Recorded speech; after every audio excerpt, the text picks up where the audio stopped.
If you had one shot or one opportunity to seize everything you ever wanted in one moment, would you capture it or just let it slip? Yo. His palms are sweaty, knees weak, arms are heavy. There's vomit on his sweater already. Mom's spaghetti, he's nervous, but on the surface he looks calm and ready to drop bombs. But he keeps on forgetting what he wrote down. The whole crowd goes so loud, he opens his mouth, but the words won't come out. He's choking how? Everybody's choking now. The clock's run out, time's up, over, loud. Snap back to reality. Oh, there goes gravity. Oh, there goes gravity. Choke. He's so mad, but he won't give up. Daddies, he know he won't have it. He knows his whole back to these ropes. It don't matter, he's dope. He knows that, but he's broke. He's so stacked that he knows when he goes back to this mobile home, that's when it's back to the lab again, yo. This old rhapsody better go back to this moment and hope it don't pass. Listen, we can talk about the flag, but let's talk about... Wait.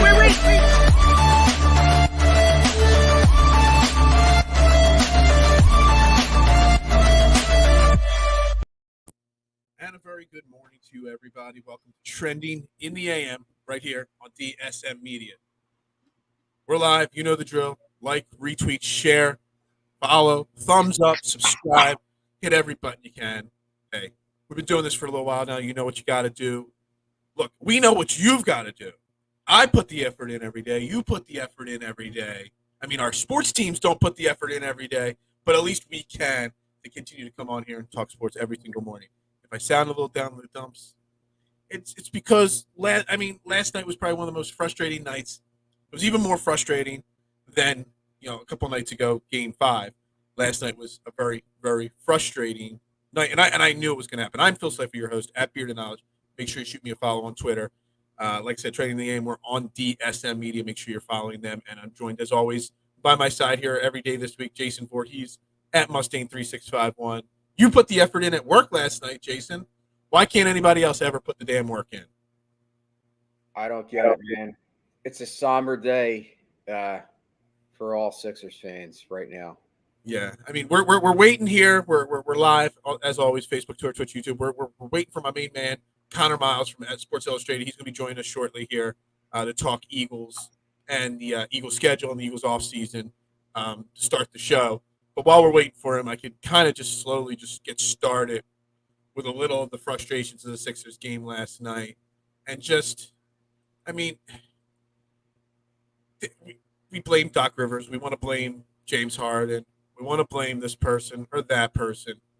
But, man, it's just a complete total failure from top to bottom. That little bit amount of effort that was put out there last night, well, the last two games, before the 6 games in the series, it's just not what you expect from professional athletes that claim that to want to win a title. It's depressing to see that the fans deserve an explanation on how a team can come out so flat, so poorly, so many times in a playoff games. I mean, it's depressing. It's sad. But we are saved by the bell. By at least we have one thing left to be positive about right now, because before a season starts, that's when there's the most positivity. And the Eagles season is the next season to start. So we're joined by my main man, Conor Myles, here from Sports Illustrated. The Eagles schedule has been released. The Eagles offseason is in full swing right now. So we're joined by him. Conor, good morning. How are you doing today? Good morning, guys. Sorry for no camera driving right now, but I'm excited to talk about birds with you guys. I'm looking forward to Jason. Good to see you, my friend. You too, Connor. I'm so excited. Every time when Phil told me you're coming on, I was like, oh, my God, I can't miss this episode. Because last one I missed, I had to work. So, yeah, it was great talking to you guys. So even on Twitter, Facebook, wherever we interact, I like talking to Phil and you too, Jason. So I'm looking forward to it. Well, we're excited because, after as depressing as the Sixers season ended, at least we have the Eagles season on the horizon to keep some form of hope alive. And, we've been trying to bring the Eagles back in the conversation before we get into the schedule and any specifics. I mean, we've been talking about the last couple of days about how this offseason so far, I know there's still moves to be made and things to happen. As it's gone so far, it almost couldn't have gone too much better than it has so far for the Eagles. I mean, they've had a successful draft. They've made a great trade for A.J. Brown. They've brought in Hassan. They've done a lot of really good, positive things to continue the growth of this team. Mhm. I completely agree. And not only that, they built around the quarterback. They believe in the quarterback. The quarterback that all the media members keep questioning. Are they going to roll with him? Is he the guy? Are you going to trade for Deshaun Watson? Are you going to trade for Russell Wilson? All that stuff is just noise now. After that A.J. Brown move was made, when you trade for the guy's best friend, you proved you're all in on him. You proved you're all in on him. You passed on multiple quarterbacks. You passed on Justin Fields the year prior, Mac Jones. You took this year draft. You took Kenny Pickett off the board, Malik Willis off the board. All these guys you kept passing over. They're all in on Jalen Hurts. This is the Jalen Hurts season. Last year was a test run. This year they're all in on the guy. So I think that's encouraging. I think that's encouraging to see the organization back their quarterback because I think there's a lot of questions around that position. There's still going to be. He's not, the franchise quarterback per se yet, but to see Howie Roseman take this approach, I'm going all in. I don't care what the media says. I don't care what the fans think. I don't care what the outside noise is. We're confident in this guy in this building. We're going to do everything we can to build around him. I thought that was the most impressive part of this offseason was they really went all out and built around Jalen Hurts instead of trying to replace him. Yeah, I mean, we've said that a bunch of times on the show. What else does Howie Roseman have to do to prove that he is all in on Jalen Hurts this year? I mean, nothing. I mean, it's all headlines. And now his actions have proven, and still people, the national media, and I don't want to call it, I mean, you work for, Sports Illustrated there, they're a national media. People across the board are still doubting what type of commitment the Eagles have in Jalen Hurts. And I told Phil that it's crazy because and this a lot of times happens with, especially in Eagles Twitter and Eagles fans in general, the highs and lows. Like there's no middle ground with Jalen Hurts. It's like you have this one segment of fans that say this guy sucks, regardless of anything, regardless of any improvement he's ever shown or any kind of skill that he shows. He's not a good quarterback. He will not succeed. They're so anti-Hurts. And then you have the other one. There's like another segment of the fans that are like, Jalen Hurts is like going to be a superstar. And it's like, why can't there be a middle ground where the guy, okay, maybe we do have something here. Like, let's see what we have. But I said we live in a world of instant gratification where everyone wants the next one. Like everyone wants a quarterback to be like Pat Mahomes or Justin Herbert. And unfortunately, there's not too many of those guys around. If there were, then every single NFL team would have a franchise quarterback. Right. And then, I mean, people forget the situations too. Like Patrick Mahomes, if he wasn't with Andy Reid and the Chiefs and he would have started year one, it probably wouldn't have looked good. For coming from a Cliff Kingsbury, Texas Tech offense to the NFL right off the bat, probably wouldn't have looked good. So to sit back and relax in Andy Reid's system, learn it for a whole entire year, have no stress on your plate, and to pick it up at your pace, I mean, these situations matter, guys. Like Jalen Hurts came into one of the worst situations. He only played 1 year of actual quarterback play in college, other than being a running back for Alabama. 1 true year of playing quarterback for Oklahoma. The Eagles didn't draft him saying this is going to be our guy. They drafted him to say, we believe in this kid. We believe he could be a starter in this league. We want good backup behind Carson Wentz because he's not able to stay up there all the time. And now it's involved into this kid's been way more than we thought he was going to be. We might as well give him a shot. That's where the Eagles are at. They didn't have any quarterback in this draft where they thought he was better than Jalen Hurts. I know that for a fact. They graded Jalen Hurts higher above than any quarterback in this draft. Past draft, they had Zach Wilson. They had Zach Wilson above Jalen Hurts, but that was it. They did like Zach Wilson a lot, but they knew he wasn't attainable. They liked Russell Wilson a lot. They knew he wasn't attainable. They've had interest in Deshaun Watson. They knew he was not attainable. They've been in on Jalen Hurts from ever since last offseason. I know that they're, like you said, instant gratification is a problem with fans. When you're taking such a raw talent and you're working to develop it, and he's showing signs of improvement and showing that he's trending on the upwards like Jalen Hurts has, you keep rolling with that in the NFL. That's what every NFL organization does, especially for a young player that's showing such positive signs. I understand that some fans are impatient. I mean, this is Philadelphia. We did almost destroy the city after our first Super Bowl win because of how impatient we were. But I'm telling you guys right now, those fans that need the instant gratification don't understand how the league works. They don't understand how development works. And as much as I hate to say that because I'm not trying to bash people or anything like that, once they sit back and let this thing fully develop, it could be something special. It could be better than the Carson Wentz era for sure, because this kid is not only uh, ascending player, because he is. There was times during the last season where I thought, man, is he ever going to develop as a passer? And then towards the end of the season, you're like, wow, these plays that he would usually make a rollout to where he was running the ball real quick, he's actually throwing it.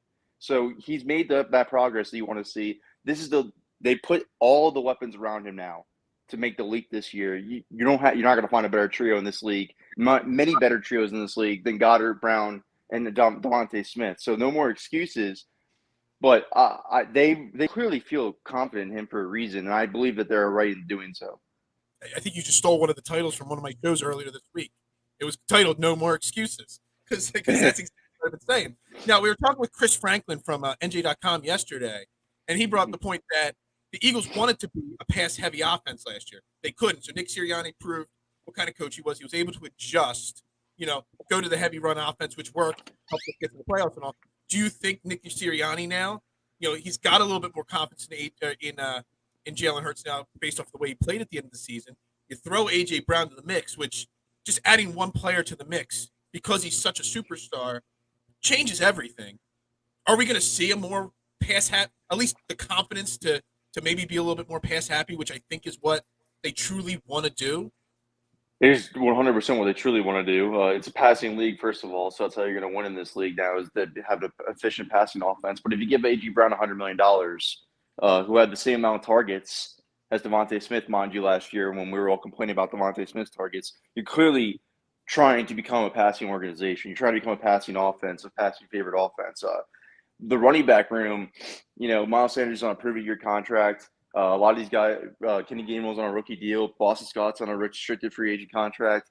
They're not going to want, to lean on that production and then have to pay those guys. They want to lean on the guys that they're paying right now. And Devontae Smith's got a huge top 10 first-round contract. A.J. Brown's got the $100 million, like I said. They brought in Zach Pascal, who they like a lot, and they like his security. He's like a security blanket that they're going to see at the slot wide receiver position. And Quez Watkins. Let's not forget Quez Watkins at all. We're talking about sending players here that the Eagles are actually developing properly.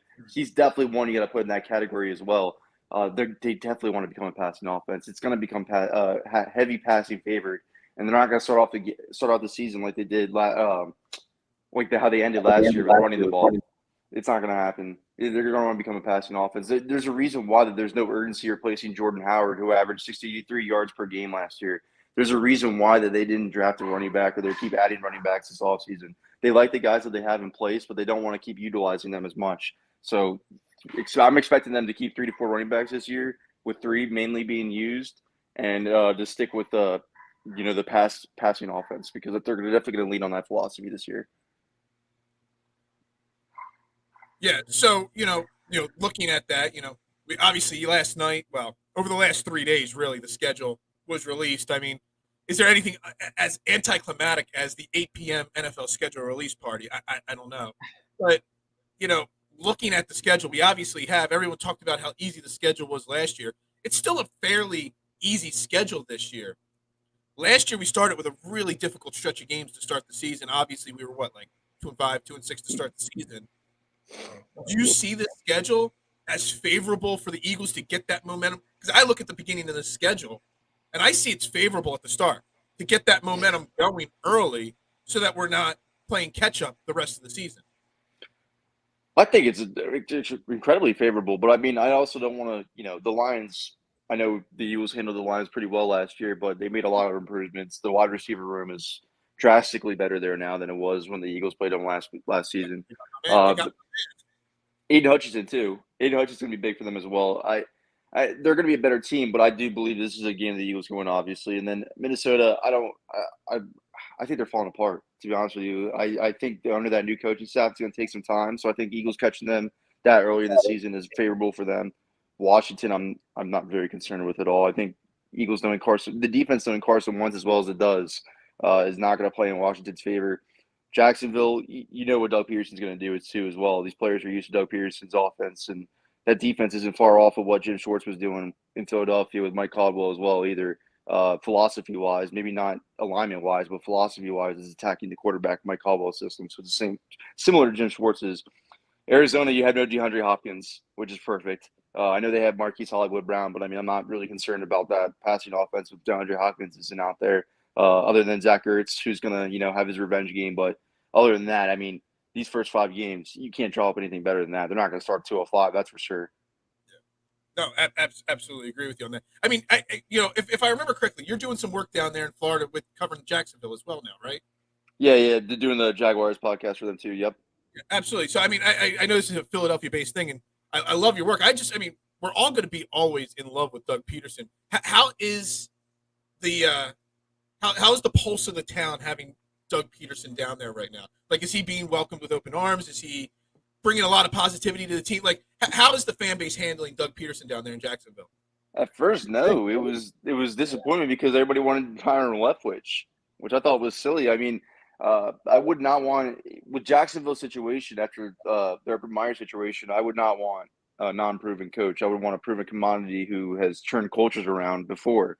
So I think he's going to have to earn his excitement here in Jacksonville, unfortunately. But I'll tell you right now, you can already tell the culture's changed a little bit. Not much because they still have Trent Baalke making all the decisions, and again, he made another erroneous decision with the first overall pick. But for Doug's sake, he's doing everything right. He's saying all the right things. He's winning fans over day by day by his press conferences. But again, he walked into a situation where he was not the first pick as head coach. People aren't that believing in him as much because, again, you see Jacksonville fans start saying the Frank Wright stuff. They say, well, Frank Wright made Doug Peterson. I'm like, oh, don't listen to these Eagles fans that say that. Come on, guys. There's so much more to a Doug Peterson than Frank Wright. But he's going to be great. He's going to be great for Trevor Lawrence. That's for sure. He's already being a much more communicator than Urban Meyer ever was for that Jacksonville Jaguars team. I fully believe he's going to be able to turn it around and be a successful coach in Jacksonville, which is something they never had since Jack Del Rio. Yeah, I agree. I'm a huge Doug guy, so I'm rooting for him, and I definitely want to see him succeed because he's just a great guy all around, and obviously what he except did for week 4 against the Eagles, right? you don't want to see week 4. Speaking of Doug, so we remember the 2017 team very well. That season, Howie Roseman made quite a few great free agent signings, and there was a number of those signings that actually happened later in the process. I see a lot of fans complaining or being bitter and saying, oh, there's still holes in this roster.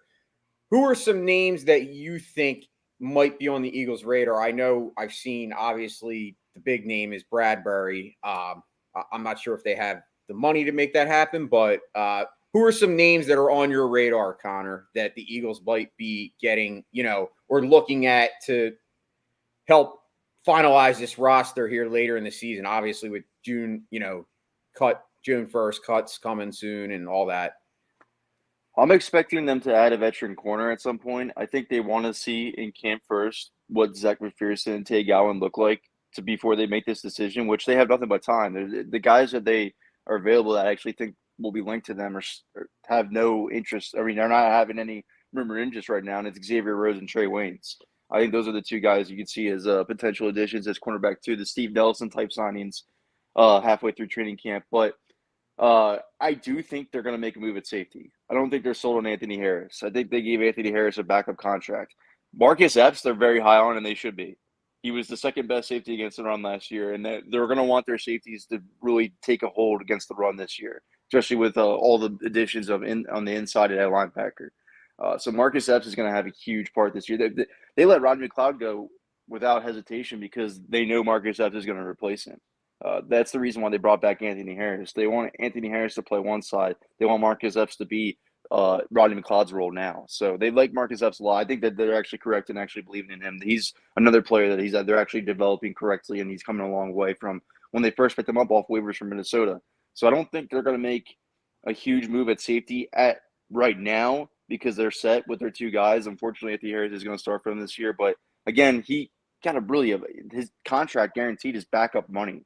So they could also – I mean, I know they had rumors with Chuck Clark, and apparently after speaking to people close to Rager, how he wanted a 4th, 6th-round pick and Chuck Clark in exchange for Jalen Rager. So that's the reason why the deal fell through.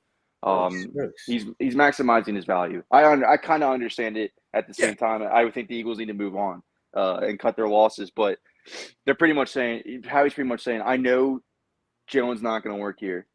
I know that he's a better fit for a downfield passing offense. He's a deep threat. I have a fear that when I do trade him away for pennies on the dollars, that he goes to a team and he actually works out, and then I look like a loser because I lose at the end of the deal. So he's going to have to get something at least worth it back, which I think will happen. I think we're going to see Jalen Rager involved in a Jordan Matthews type trade to either get that safety or get that cornerback too that they need, kind of like what they did with Ronald Darby in years past. But they always make that key addition on that last big hole in the team. They make that key addition when it's training camp. So I believe they're going to do it again. They really do want to see what Tay Gowan has. They really want to do is see what Zach McPherson has. And they had nothing but time to allow those guys to show what they have in camp. I just think it's going to be the same story over and over again. The young guys don't impress, so they bring in a veteran to fill in for those holes. So I would look for Xavier Rhodes or Trey Waynes, to be honest with you. I mean, you say they have nothing but time. They also have, you know, I don't want to say a 10 times better, but a much better pass rush this year. You're throwing, the linebackers, Hassan Reddick, and everything they've done to improve the front seven of this team. That's going to make the McGowans, the McPhersons, even Marcus Epps, it's going to give them the opportunity to succeed a lot more. And I think that's part of the problem right there. Oh, yeah, you haven't had a double-digit sack last year. Yeah, you haven't had a double-digit edge rusher since Trent Cole. And now you just added one right off the bat, and Hassan Reddick easily in free agency. I also think Jordan Davis' impact is going to be huge this year. I don't think people are really open to what the impact Jordan Davis is going to have because they're going to have so many different alignments. This defense is going to be so versatile with their fronts. I know everybody's thinking, is it going to be 3-4? Is it going to be 4-3? It's going to be both. It's going to be both. It's going to be multiple formations, and the reason why they're able to do so is because they have Jordan Davis, because they have Fletcher Cox, because they have Javon Hargrave, and because they have Milton Williams. All those guys can play in different fronts up front. So yes, the pass rush is not going to be 31st this year. That's for dang sure. I'll tell you right now. Brandon Graham's back. He's going to give you at least 8 sacks, bare minimum. Reddick's going to get double digits. It's going to be definitely. You're right. You're definitely right. It's going to be a lot easier time for these corners and this defensive backfield because the front seven is going to get pressure this year, and Jordan Davis is going to have a huge impact. He's going to eat up a lot of blocks. You're mentioning a lot of Jordan Davis, which I like because I'm not going to lie. When they first made that pick, I was a little upset because obviously there was a couple other guys that I was looking at personally who I wanted to take. One of them being Nakobe Dean. Wow. Then they get him in the 3rd round. So what are your thoughts on Nakobe Dean? Because I couldn't believe he went to the 3rd round. I could not believe he fell to the 3rd round. And not only that, he's perfectly healthy. I mean, he has a track record of laundry list of injuries, but he's perfectly healthy that he's going to be involved in minicamp from day one, rookie minicamp from day one. He's already been doing stuff. So if the season started today, he would play. That's why I can't believe that. I thought that was insane. I could not believe that at all. I thought there has to be a reason why he's falling in the draft. I mean, there has to be some kind of underlining. And really what it is he's an undersized linebacker. The NFL is always harsh on those guys. So regardless of the injury history, I think he would have fallen to the 2nd regardless. I think the injury history is what made him fall to the 3rd, though. It's kind of similar to what Jordan Hicks went through when he was at Texas. Jordan Hicks was regarded, when he first arrived at Texas, he was regarded as the next linebacker to be a 1st-round pick. He was going to be this talented guy, and then he fell to the 3rd because he could not stay healthy at Texas at all. But his talent still shone through. As you guys remember with the Eagles, he was a great player for them when healthy. Now, I don't want to say the same situation he's saying with Nakobe Dean because his injury history actually isn't as bad as Jordan Hicks. So I really can't really make a excuse off the top of my head of why he fell to the 3rd round other than the fact that he's undersized and has the injury history. But he immediately is the most talented linebacker in Philadelphia the moment he walked into NovaCare Complex. The Eagles are going to have to start him from day one because the talent gap is going to show immediately when he walks into that room and they start practicing. He's going to be their biggest impact of rookies this year is going to be Nakobe Dean because not only is he such a great linebacker, but his leadership skills are reminiscent of D'Amico Ryans and Jeremiah Trotter. He's going to have everybody set. He's going to be the quarterback of the defense. They haven't had a leader like this, a vocal leader like this since Malcolm Jenkins left the building, and they just got that now in Nakobe Dean. I think the best thing about Nakobe Dean is if you go back and watch his film, how many times he's correcting players on defense. He's telling them where they should be lined up, what spots they're in, how they missed that assignment, how they can do better next time. He was getting all those guys up front the opportunities they need to do to fill their pass rushing lanes and get after the quarterback. One of the smartest players you guys are going to meet this year of this Eagles rookie class. I'm excited for Nakobe Dean. He's going to be their best player this year of the rookie class. Again, everybody, we're talking to Conor Myles here, Sports Illustrated, SI Now. Make sure you shoot him a follow at Conor Myles, SI. We only got a few more moments of your time here, Conor. Real quick, I mean, it looks like Weddle might be the new GM of Pittsburgh.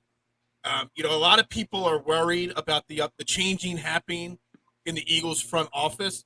I'm on the other side of the equation, just looking at it more as, everyone talks about coaches' trees.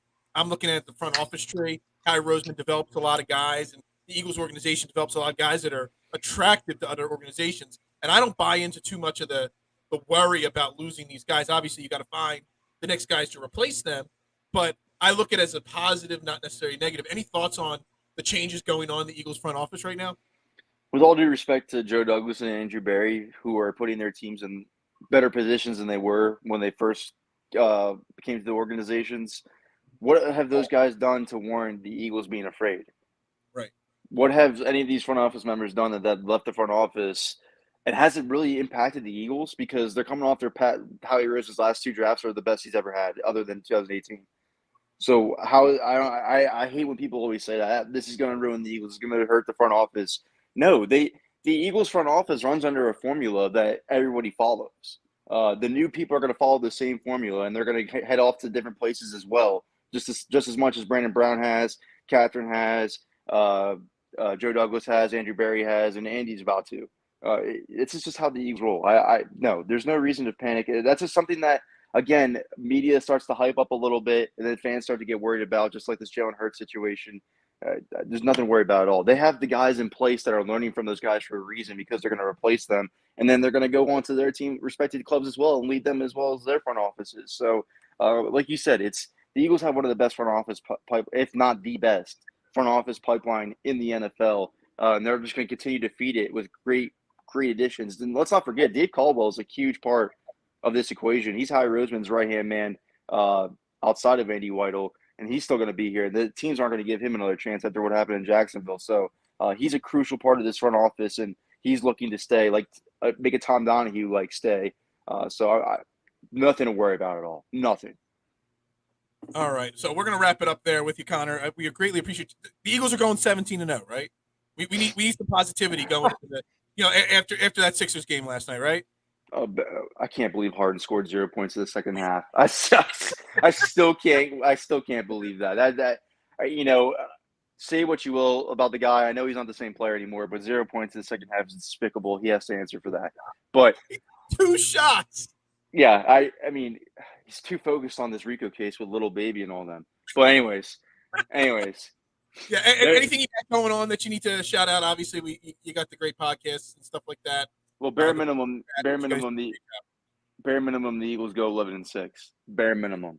A lot of people I think it's so funny, it's hilarious, because mostly Cowboys fans are saying this, that A.J. Brown won't make a difference because nobody believes in Jalen Hurts.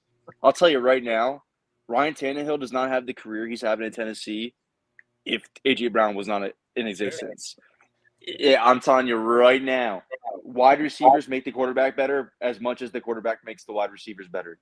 Jalen Hurts is going to be just fine. A.J. Brown's going to be just fine.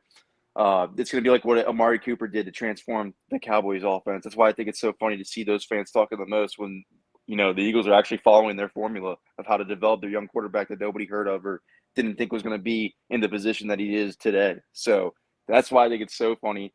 The Eagles are going to be so much better of a team because of A.J. Brown's addition to this offense. And, his numbers aren't going to miss a beat. It doesn't matter if Gardner Minshew's throwing him the ball. Wide receivers like him perform regardless who the quarterback is, and they make the quarterback a lot better. So bare minimum, the Eagles go 11-6. But I actually think they go 12-5 with what that schedule's looking like right now. That defense is going to get slept on, fellas. I'm telling you right now, that defense is going to get slept on. But Eagles Unfiltered podcast, of course. Thank you for shouting that out. And Of course, we had the Giovanni show on there as well. He was just on NFL Network last night talking about the Eagles schedule. He told Michael Irvin that the Cowboys don't win in the playoffs, which was the best. We loved seeing Love that. it. So obviously you can check his show out on the Eagles Unfiltered as well, and then si.com/NFL/Eagles for all your up-to-date Eagles news. Awesome. Thank you very much for your time, Connor. We'll talk again soon. Appreciate it, fellas. I'll see you guys soon. Have a great See day. you, bud. You too. All right, that was Conor Myles, si.com, Eagles Unfiltered podcast. Make sure you shoot him a follow. But we're going to just continue on here. We're going to get to the Sixers in a minute, but, Jason, I don't know how much you got to take a peek at the schedule, but here's the schedule that he was talking about. And I mean, I needed something to be positive about. So anything I say today, anything I said last night on Twitter, anything I say this weekend, don't hold it to me because I'm just so depressed about the Sixers. I might overreact to the Sixers, and to pull some positivity, I might overreact to the Eagles schedule too. But this is a really, really favorable schedule, like Connor just said. 11-5 is really, it's not a over-the-top overreaction Monday type comment if you really think about it. The schedule really does shape up for the Eagles. Yeah, it's not a stretch. I mean, I could see him going both ways. Like, obviously, if you look at it, I like to look at it in groups of 2 and 3.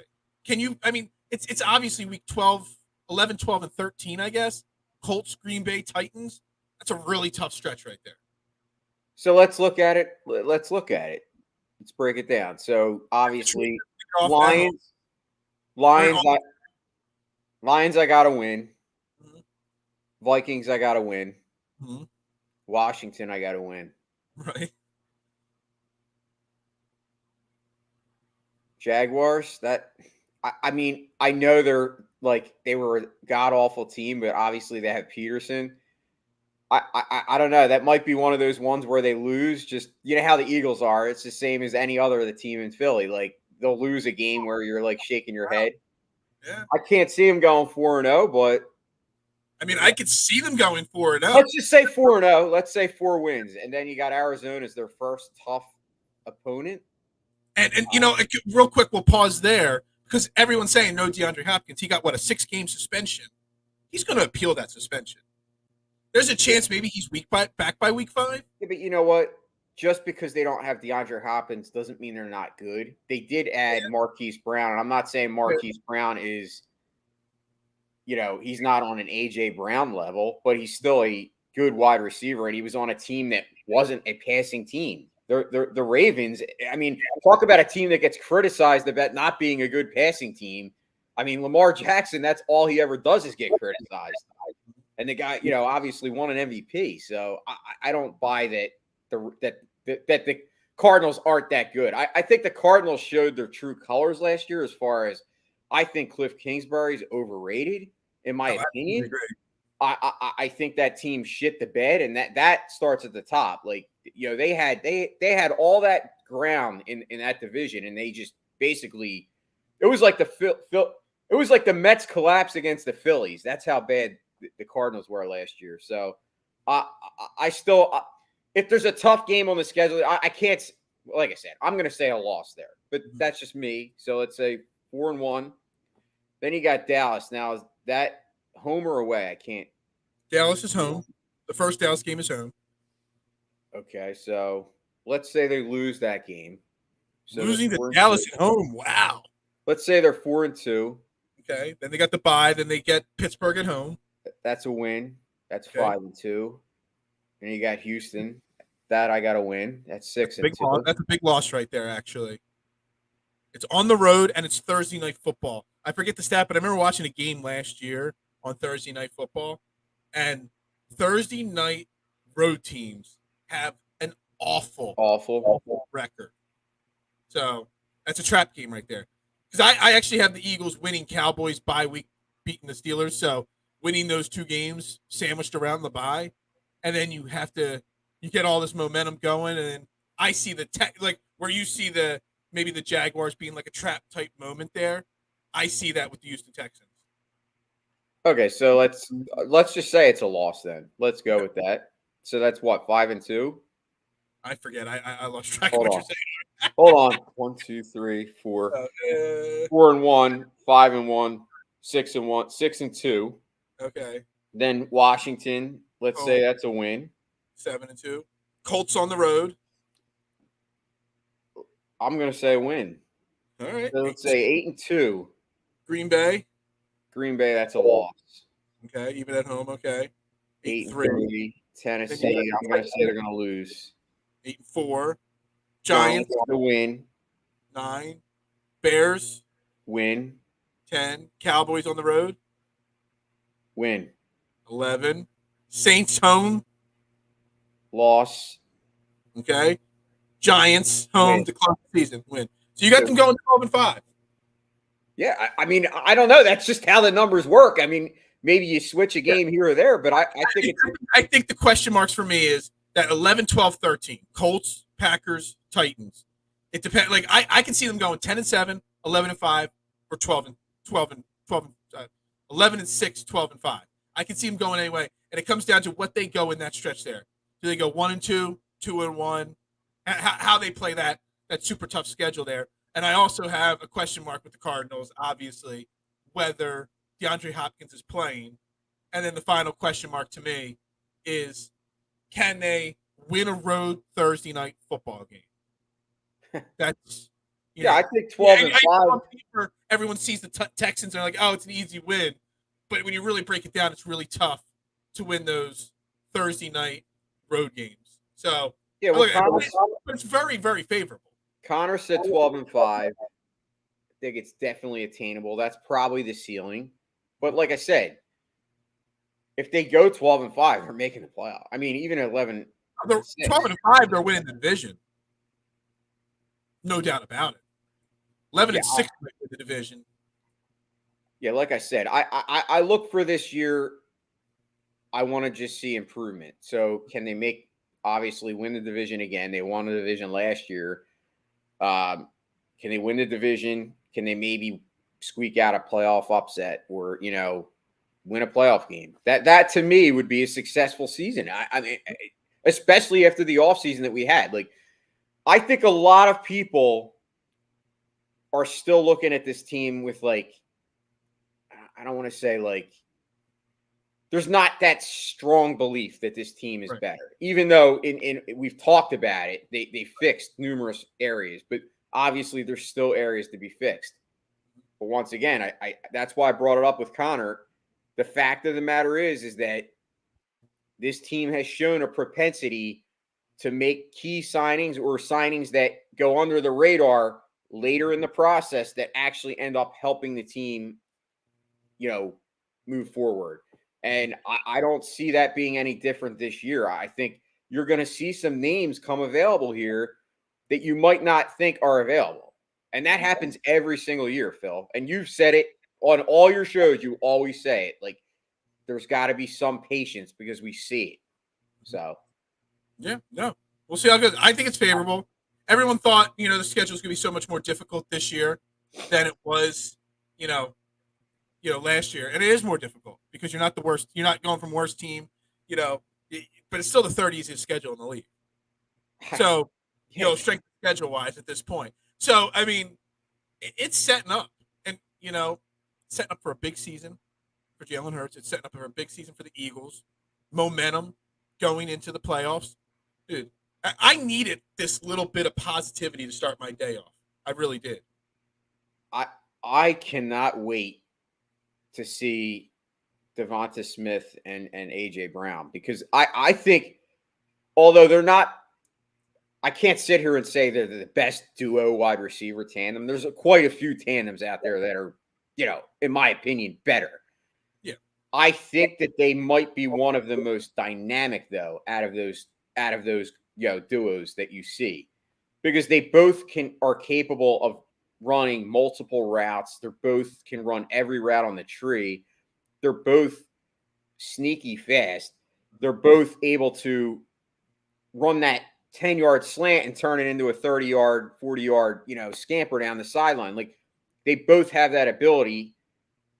AJ's more of the contested catch kind of guy out of the two, and Devonta's more of like the little shifty, get out of traffic type of guy. But they both have the ability to turn small plays into big plays. And that, to me, in itself, is going to be exciting when we're used to watching the slop of Jalen Reagor and guys that can't get open or can't create their own space. I mean, how many years have we been frustrated with this team and saying, God, why are these wide receivers so bad? Even with the Carson years, like it's just, obviously Alshon Jeffrey was an outlier. Like the year we signed him, it just kind of, he had one of his best years and everything fell into place that year. But overall, if you looked at our wide receivers, it's just as a whole on I'm talking about on a long-term stretch, wide receiver play has just not been there. I mean, even the years that, and that's why a lot of times we said, like, it was an amazing year what Carson did when he threw for 4,000 yards with no wide receiver. Yeah. Because there's not a lot of quarterbacks that could do that. So you got to give the guy some credit. I can't stand the guy now that he's gone, but I will admit that year was a good year for him. All right, we'll get back to the Eagles talk next week. I mean, yeah, I know you want to get on to the press. I don't want to be 20 minutes. I got 20 minutes left in this show. I got a vent. I'm gonna let you rant, dude. I got. It's gonna be like the other morning when I just, but it's gonna be different. Like the other morning, I was passionate in a fired up, pissed off way. Today I'm fired up in a depressed, sad way.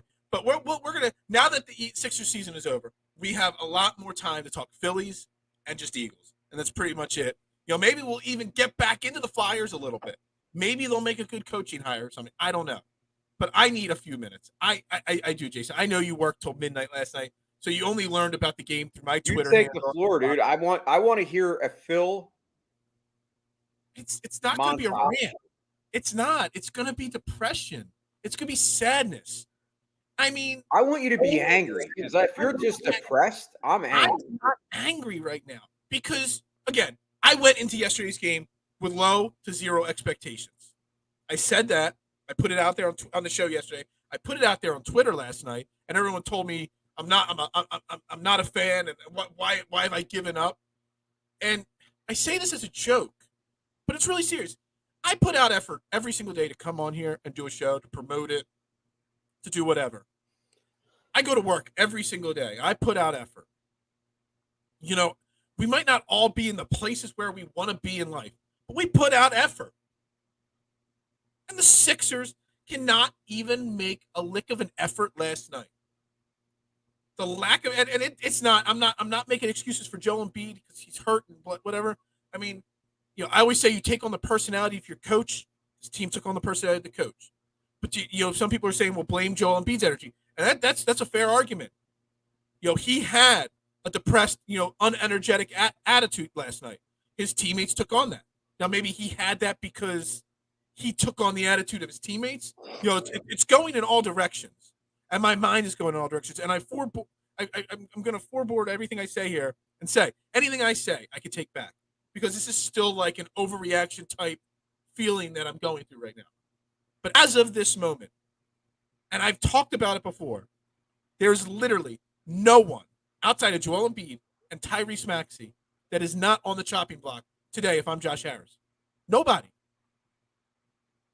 Everybody from Daryl Morey, Elton Brand, Doc Rivers, the entire coaching staff. I know everybody wants Sam Cassell to be the next head coach. I don't care. Everybody. This organization needs a complete and total upheaval, change, fresh ideas, fresh blood, not Mike D'Antoni. That is not an overreaction. I do not want Mike D'Antoni to be the head coach of this team. This team needs complete change. Hell, I love Tobias Harris as a person. If he's got to go, he's got to go. James Harden, find a way for him not to pick up that 1 year, $47 million player option. He's got no choice but to pick it up because nobody's going to pay him $25 million. James Harden last night took 2 shots in the second half. 2 shots. Your team is struggling. You're a $47 million top 75 NBA player of all time, and you took 2 shots. Last night was the first time. Now, I did not find this stat. I saw it on Twitter. It could be wrong. I did not fact check this one. It could be fake news. But last night, according to the stats I saw on Twitter, the first time in James Harden's career that he did not attempt a single free throw. Not one free throw. I saw that. Come on now. So Tobias Harris, James Harden. Look, Shake Milton, love the kid. He's not been healthy for his career. Got to go. Furkan Korkmaz, got to go. George Niang, got to go. every single person on this team and organization has got to go. And my man Eitan, I love Eitan Sanders, the Sanders Show guy. He's with Jacob Meady. He does a lot of work with a lot of different sites. You know, he wants to know what happened with the Jimmy Butler and Philly. He needs answers on why Jimmy Butler was let go and not brought back here, because we've never been given a straight answer. And I responded 100% yes, and we're going to get into that in a second. But I want Josh Harris. He doesn't do this, but he is the controlling interest owner of this team, to pull a Jeffrey Lurie and face the music. Jeffrey Lurie does his State of the Union Eagles after the season, and he does a State of the Union during training camp at the beginning of the season. I need Josh Harris to face the media. I need him to sit down, be asked the hard questions, and answer them. Why was it? Because I don't know if you saw it, Jason, because I know you were working. After the game, Jimmy Butler was asked about Joel Embiid and his best friend, Joel Embiid. And he said, and I quote, "I wish I was still Joel Embiid's teammate. I love the Miami Heat and my teammates here, but I wish I was still with him." So he's already made one finals with Miami. He's about to play for a chance for another NBA Finals appearance. And he's still thinking about 3 years ago and how he should still be a Philadelphia 76er. Nobody has ever given us an answer to that big mistake. And it was, I put it out on Twitter, is losing Jimmy Butler one of the biggest mistakes, if not the biggest mistake, in Philadelphia sports in the last 20 to 30 years? Is there any mistake that you could think of that was worse? And someone said, the draft of Freddie Mitchell, because there was other, Ocho Cinco was available at the time. Other great wide receivers were available at the time. I mean, I know a wide receiver would have made that Eagles team in the early 2000s even better. But to me, right now, drafting Justin Jefferson. But we don't know. Justin Jefferson's in his second year, third year. Maybe 5 or 10 years from now, that'll go down as a bigger mistake. I think it right will. now, because I swear to you, right now, we play at least one NBA Finals appearance, if not two. We might have a title right now if we would have got rid of Ben Simmons or Brett Brown or both and kept Jimmy Butler on this team. They weren't going to do it, though. Who in their right mind? And do you think Josh? I get it. I love Etienne. But you think Josh Harris is going to come out and do that? No, absolutely not. No, he's not that kind of Josh Harris doesn't give a shit. That's the problem. That once again, we want to talk about it. Teams in every different owners city that don't care about their teams. Like he buys teams in different cities. He doesn't care. He's just a billionaire looking to make another billion. He doesn't care about you and I or what we think, or you think right now. All he's worried about is lining his pockets. That's what these owners do. They don't care about Phil being depressed for 20 weeks. They don't care about why Jimmy Butler was let go. Depression's over in 20 weeks? I don't know, man. This might go on for 22 weeks. I don't know. Look, hearing Jimmy Butler say that last night, I mean, last night was a crushing end to a potentially such high hopes type season. And then after the season ends, 2 minutes after the season ends, you hear Jimmy Butler make those comments. That was just like when the dagger is stuck in you, it's like he twisted the dagger and lifted it up, to make it even. Why do you think that? I mean, there's 35 answers that are probably right to why the Sixers lost the series, but I believe that a lot of the fact we know that Jimmy Butler's track record in the playoffs is that he's a superstar in the playoffs and he comes to play.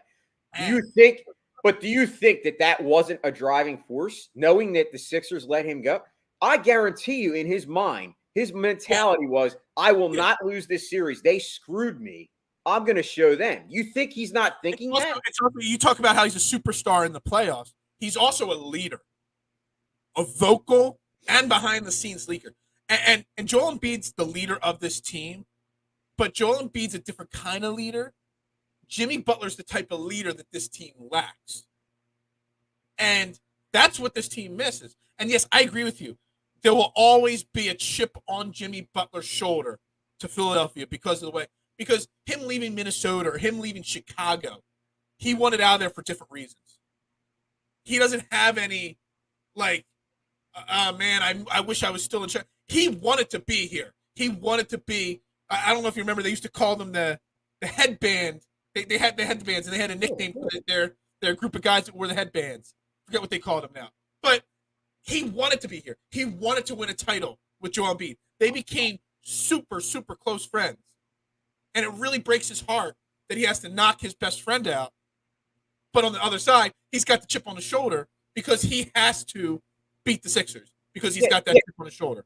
I'm not saying that if they played any other team that he wouldn't have the same performance. But what I am saying is that I believe that that's a driving factor sometimes that can put you over the top. Like having that chip and having been screwed by the Sixers. Like, honestly, like, I don't know. I'm just saying, say they played the Celtics in this round.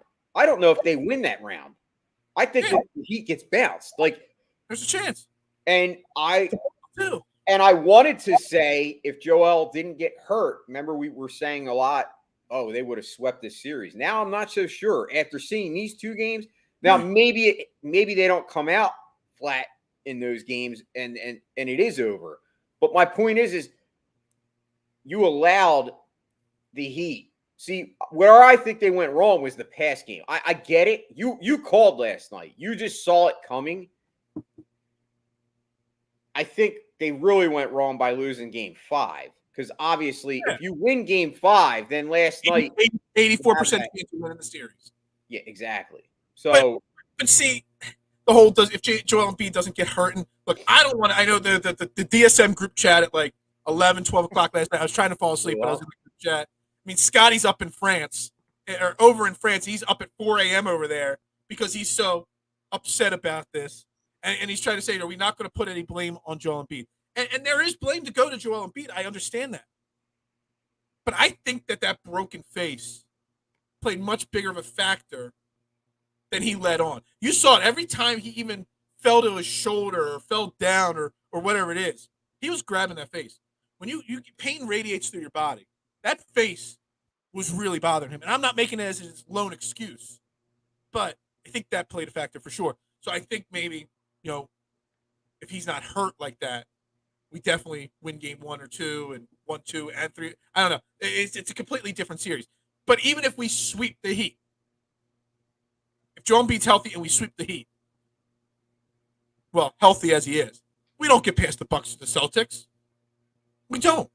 Not playing like this, Phil. And I said the other day, championship teams don't lose by 35. And of course, like 6,000 people said, well, the Golden State Warriors lost by 39 the other day, and the Bucks lost last year when they won the title by 35 or blah, blah. All right. So there are instances when championship teams lose by 35 points. But it's how they lose and how they respond from that loss. Dude, Doc Rivers, I'm sorry. Glenn Rivers. It's got to go. Although, I don't know if you saw it, and I don't want to spend a lot of time on it. I almost am ready to give Glenn Rivers one more year. So you didn't see it. That's good. Glenn Rivers last night got called out by Howard Eskin, the king, who is a schmuck, an idiot, a guy that I used to respect and love, but who's just become a cartoon character of himself. Asked him about his job security, and whether he feels like he deserves another chance. And Glenn Rivers' response of the one quote from it is, well, Howard, every time you're wrong, do you get fired from your job? So, he basically went on a long tangent, Glenn Rivers, that, I think I did a pretty good job this year, whatever. Only one team wins a title. Only 2 teams get to the finals every year, blah, blah, blah. I think I did a good enough job, but you write whatever you want because you'll do that anyway. And then he's like, and you know what, if coaches can't get fired after every loss, are you going to get fired every time you print something that's wrong? Yeah, but to me, Doc Rivers is a chirped back at Howard Eskin so easily. And so I literally, and then 5 minutes later, Howard Eskin asked another question just like that. And I literally, the look in Glenn Rivers' eyes was that, I'm going to go wait in the reporter parking lot for Howard Eskin to come out. Because I thought they were going to go to blows. Listen, I get frustrated with Howard Eskin. Yeah. But to me, that response by Glenn Rivers, that's just all the more reason why I want him out of here. He's a poor loser. Yeah, he can't admit, dude, you just got embarrassed, your team. You need a good coach would say, you know what, I need to be better. I screwed up. He'll never do that, but that's why I think he needs to be out of here because he's not a good leader. Leaders admit when they make mistakes. Leaders admit that there are issues and things need to get better and things need to change. When anybody asks Glenn Rivers any kind of question that's tough, he takes the easy way out. And that to me is a defeatist mentality. I just love that. No, I know that. I got it. That's it. Obviously, I agree. If it was any other reporter that asked that question, I would have been like, "That's a fair question," and it's a bad answer. But because it's Howard Eskin, the clown king, it is what it is. Look, it's going to be a rough offseason. It really is. Get rid of him. I'm worried about it. I think you're Daryl. I think you're right. I said that before. I'm worried that they look at the injury to Embiid. They look at all the different outstanding circumstances. Daryl Morey doesn't get fired. So they basically just run it back and maybe make some slight adjustments to the bench. And that scares me. That legitimately scares me. Because if we have to run this back, and Daryl Morey gives James Harden that max extension, you might as well pack up the franchise because this franchise is going to go to a deep hole. You might as well start the process all over again. Seriously. Giving James Harden a max deal would start the domino effect of leading us to where we were right after the Andrew Bynum trade. In a pit of despair, winning 10 games a season. Thanks for noticing, Aaron. I appreciate it. I got this actually like 2 weeks ago, though. Must mean you haven't been paying attention lately. Thanks, Aaron. Mets still suck. He lives on winning one title with an all-star. Yeah, he won one title. This is who Doc Rivers is. How many times did he have superstar teams with the Clippers? Losing in the playoffs is what Doc Rivers does. It took Glenn Rivers having the first quote-unquote big three super team, Garnett, Paul Pierce, and Ray Allen, to win a title. And he only won one title with that team. A team that was set up to win 2 or 3. He won 1. Look, Glenn's got to go. But your concerns, Jason, are extremely valid because Doc Rivers' answer, like you said, isn't him taking responsibility, but it's also a coach that either A, doesn't care whether he gets fired or not, or B, has a secret wink from management that you're safe. And he knows he's safe, so he can get away with saying whatever he wants. It's one or the other. And you can make an argument for either side of the equation.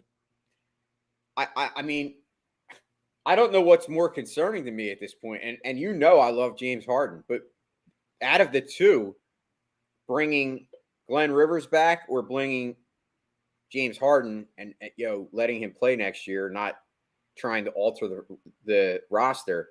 I don't know what of those two is more concerning to me. If they do both, obviously I will be pissed. But I don't know if I'm more worried about the coach or James Harden. Because I think it's the coach. I think we need a fresh voice. But once again, we've been saying that with the Phillies.